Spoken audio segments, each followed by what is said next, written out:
আসসালামু আলাইকুম। আমার সকল প্রাণপ্রিয়কে জানাচ্ছি রমাদান মোবারক। আমাদের আজকে দ্বিতীয় রমাদান চলে যাচ্ছে। তো আল্লাহ পাকের কাছে আমরা তৌফিক দান করি যেন আল্লাহ বাকি রোজাগুলোকে আমাদেরকে সুস্থ সবল রেখে রাখার তৌফিক দান করুক, আমিন। তো প্রিয় সবাইকে জানাচ্ছি গত 26/2/2025 আমরা উত্তরা বাপেট লাউন্সে গেলাম, বিএনএস সেন্টার। তো এখানে ওদের একটা পর্ব ছিল, সে পর্বটা হচ্ছে মাছ বারবিকিউ অ্যান্ড ফ্রাই। তো এখানে tuna fish and octopus and chicken ছিল।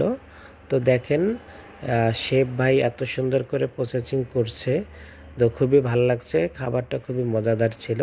তো সবাই ভালো থাকেন, সুস্থ থাকেন। আসসালামু আলাইকুম।